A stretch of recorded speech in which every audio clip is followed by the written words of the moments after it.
வணக்கம் மக்களே, இந்த வீடியோவில் என்ன பார்க்க போகிறோன்னா, தமிழ்நாடு ரேஷன் கடைகளுக்கான ஒரு குட் நியூஸ் வந்திருக்கு.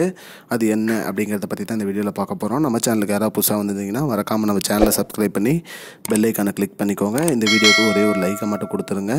வாங்க வீடியோக்குள்ளே போகலாம். பொதுவாக நமக்கு ரேஷன் கடைகளில் அரிசி, பருப்பு, எண்ணெய் ஆகிய அனைத்து பொருட்களும் மலிவு விலையில் கொடுத்துட்டு வராங்க.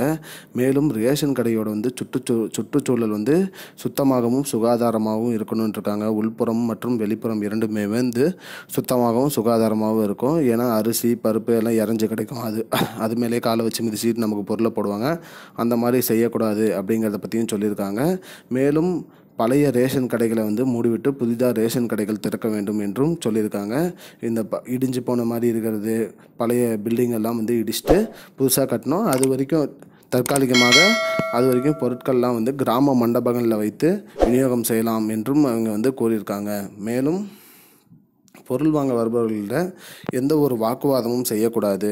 அவங்கக்கிட்ட இது அப்படி தான், இது இப்படி தாங்கிற மாதிரி நம்ம எதுவும் சொல்லக்கூடாது. அவங்க என்ன கேட்டாலும் நம்ம கரெக்டான பதில் கொடுக்கணும்.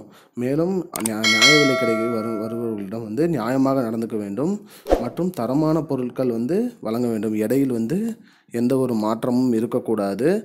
கரெக்டான அளவு என்னவோ அந்த அளவு இருக்கணும். அளவில் ஏதோ குறைபாடு இருந்தால் அவங்க நம்ம இடம் கேள்வி கேட்டால் அதற்கு தகுந்த பதில் அளிக்க வேண்டும் என்றும் கூறியிருக்காங்க. மேலும் தன்மையாக நடந்துக்க வேண்டும். எந்த ஒரு பொருளையும் எடை குறைவோ பழைய பொருளோ அந்த மாதிரி நம்ம வழங்கக்கூடாது. மேலும் கட்டாயமாக ரேஷன் கடையில் வழங்கக்கூடிய பொருள் மட்டும்தான் வழங்கணும். அதிகமாக இந்த தேவையில்லாத பொருட்கள்லாம் வாங்கிட்டு போங்க அப்படிங்கிற மாதிரி அவங்க தலையில் நம்ம கட்டக்கூடாதுன்னு சொல்லியிருக்காங்க. இதுதான் இப்போதைக்கு முக்கியமான தகவல். இது போன்ற பயனுள்ள தகவலை தெரிந்து கொள்ள நம்முடைய சேனலை மறக்காமல் சப்ஸ்கிரைப் பண்ணுங்கள். நன்றி. I don't understand your jokes, man. Because it's not a joke. முன்ன பின்ன தெரியாத ஒரு பையனுக்காக விடுற அந்த மனசு இருக்க, அதான் கடவுள்.